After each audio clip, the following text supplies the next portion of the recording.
opinion, what are the three most critical issues facing Oxford residents today, and how would you address them?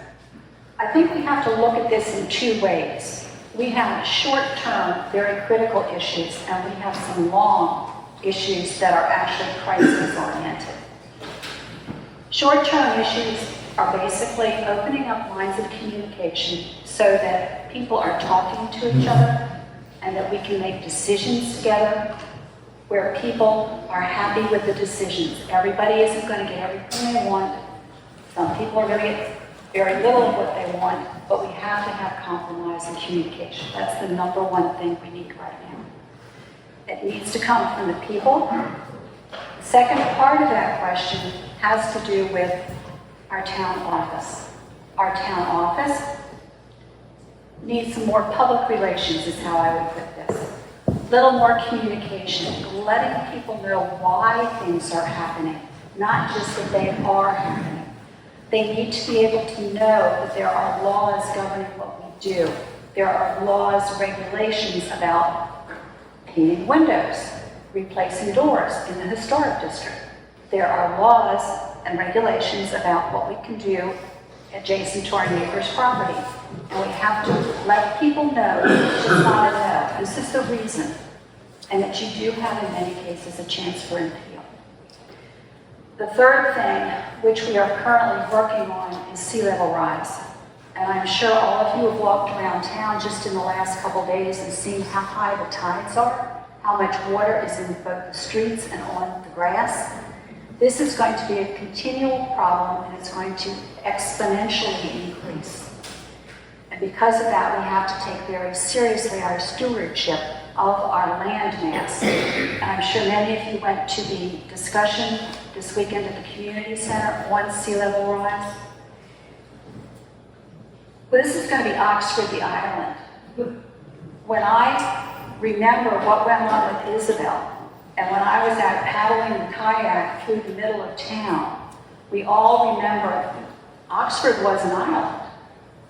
And this is what's coming if we don't take some serious steps and work.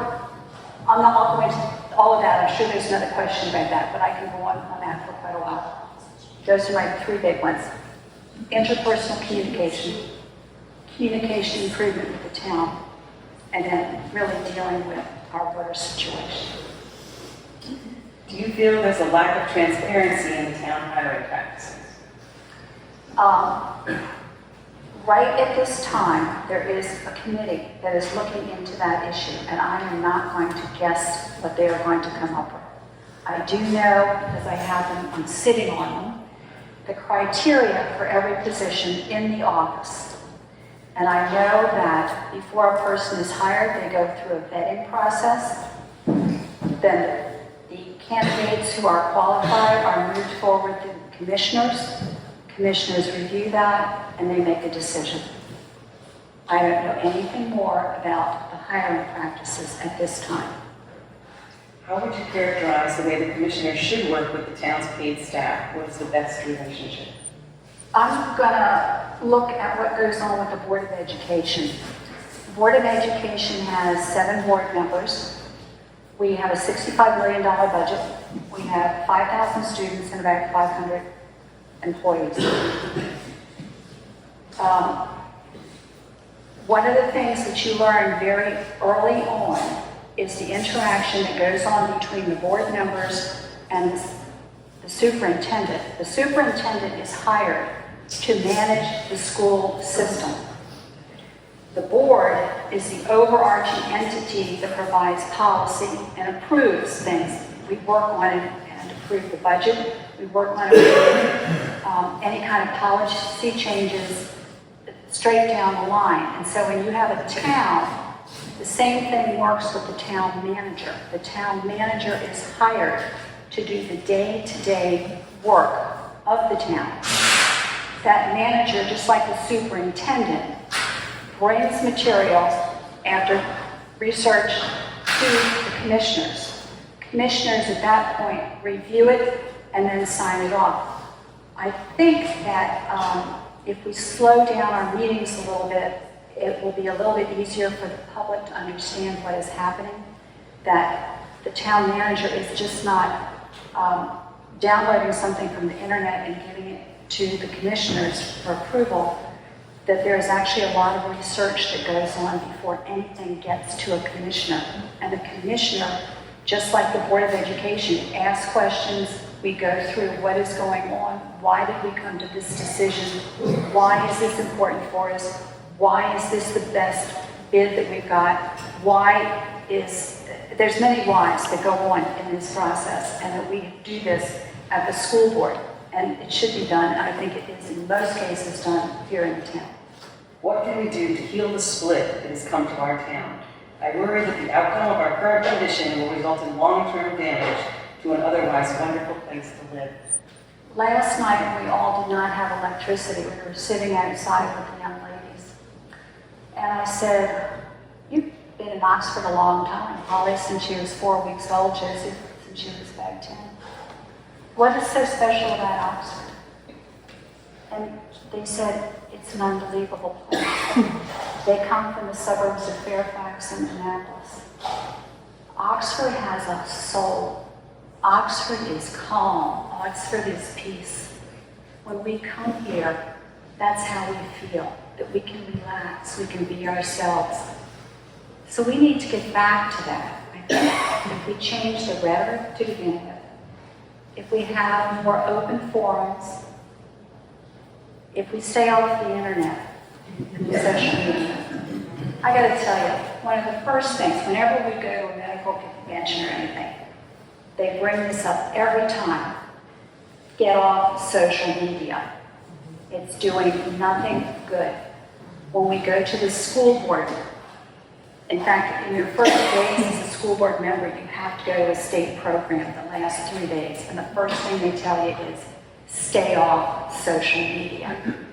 So I would suggest that maybe we back off the social media and start talking to each other face to face. We can have things down in the town park, get some music, everybody bring a covered dish and talk to each other like we used to do. I'm basic, I'm boring. I don't think we need to bring outside people in to tell us how to talk to each other. We know how to do that. We do, and we want to love our neighbors as ourselves, because we've done it for years. And we've had dust ups. I can remember a few, including the paper streets and the benches at the end of them, and short-term rentals is not a pleasant experience. But we all got back together, and we all talked, and that's what we need to do. What is your view of the Poplar Hill development? I view it as a lovely field that they're going to plant beans in 1 year, corn the next, and maybe sorghum. I don't want to be real flip because it is an extremely important question for us to ask.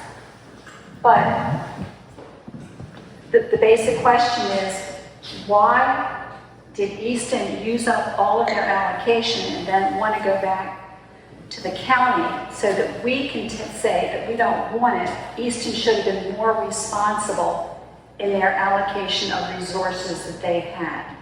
Now that may not be very popular, but I have to look as a businesswoman with a healthcare practice. We have a tremendous shortage of providers. What are we going to do when we get 400 or 500 new people in and we don't have healthcare providers? The school system is in a similar bind. We're having trouble hiring teachers. We just built a school that's now at 93% capacity that would be taking the children from this area. Public Works, our police, our fire department are all going to be stressed out, and we still haven't dealt with the little development in Trout. So my position on Poplar Hill is up. How will you have enough time to be a nurse practitioner and a commissioner? I'm going to turn this question around. I have been here 25 years, and I have seen many commissioners come and go. There have been two fabulous women, Carol Abruzzi and Kathy Ratcliffe. And I am going to say, nobody asked one of the men. And almost every one of them worked full-time, was a volunteer, a board member, worked in the church, whatever. And I intend to work very well because I am highly efficient, as my family can tell you. Besides, my husband cooks. What is your position on whether we should have at least one of our 3 police officers, live in Oxford so that they be available if there are sudden emergencies on an easier basis to service the needs of the residents? Years ago, we set aside housing over beside the soccer park that was to be available for police or fire persons. I will have to say at this point, with the difficulty in hiring and availability, that we couldn't make that a criteria at this point. But I think we should work towards it. It's just really nice to have that feeling that, you've got a nurse practitioner, I can call her, knock on her door, which people do, and I'll be there. And it's a good feeling to have that with an officer of the law here, that might be something we should strive for. But we have to remember what the reality of the current situation is. But we do have the housing. What, can you think of 3 positive things that you've seen happen in the time that you've been here? First off, we have a fabulous Oxford Kids Camp, which gets better and better. One of my 6 grandchildren has gone to that camp. Several of them junior and senior counselors and have benefited tremendously from Oxford Kids Camp, which I quite honestly feel is a jewel in this town and extremely important.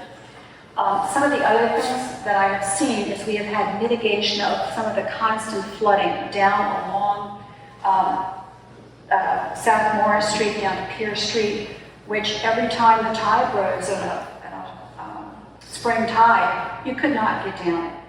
And we've had a lot of work done, and that has been very helpful in mitigating that somewhat, but we still need to move forward in that very important area of dealing with the floodwaters in Oxford, as opposed to Oxford, the island. Some of the other things that I have seen, which I have been very impressed with, I have done a lot of research on what has been going on.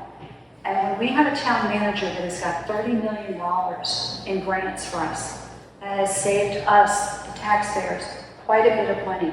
It's refurbished the ferry docks, other docks. We've had 14 houses raised up as opposed to raised and gone.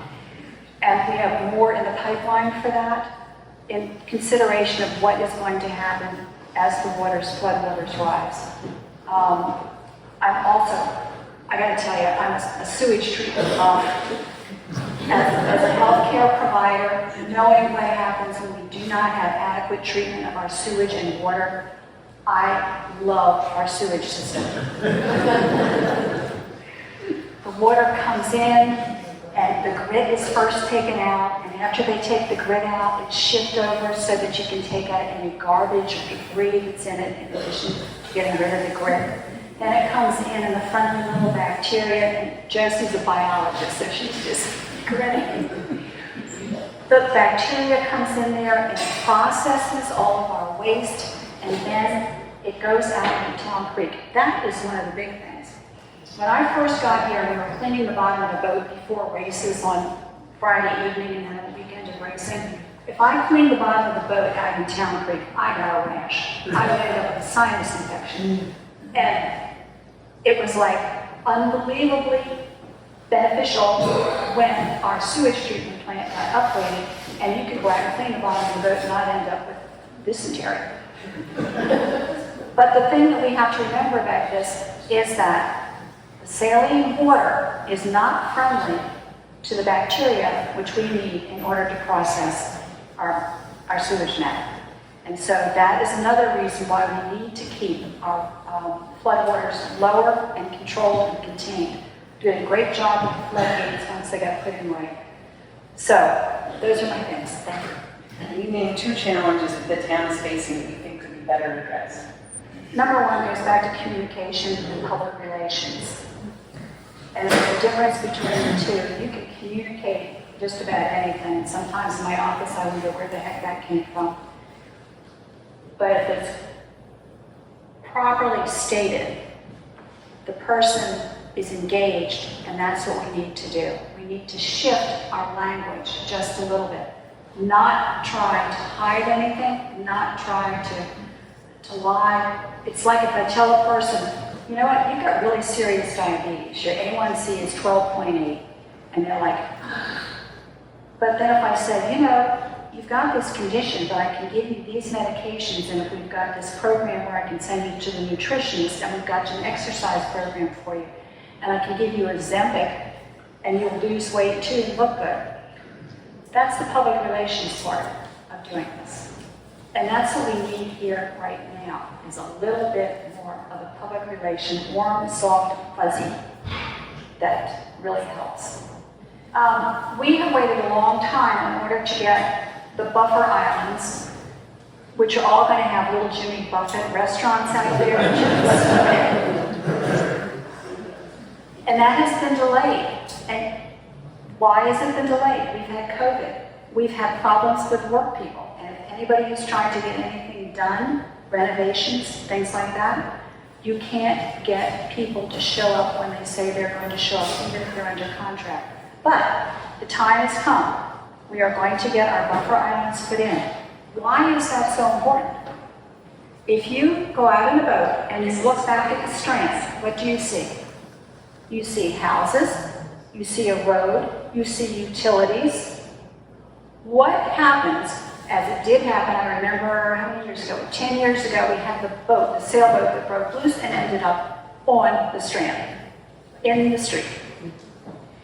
We have got to have that buffer. Otherwise, the road will give way. After the road gives way, it's going to get into the yards. After the yards give way, it's going to go into the houses. So we've got to do this extremely important project. And thank goodness we got a grant to enable us to do it. So again, we have to thank our town manager. Do we need that well that we're talking about getting? Bill, that's an excellent question. The two items that we are concerned about in our water are the fluoride, which is in all of our toothpaste and which your dentist strongly encourages you to get every time you go to the dentist, and arsenic. When I first got here, I think we had 20 parts per billion. We worked diligently and got that down to 11 parts per billion, and now my understanding is we need to get rid of it completely. We have several options. We have, first, excellent personnel right now in public works. Mike Bell, who's one of the 4 mics, we have one man and 4 mics in public service, is specifically trained and is working with the commissioners and the town manager on that issue. Trapp and Easton do not have either arsenic or fluoride in their wells. They have deeper wells than we have.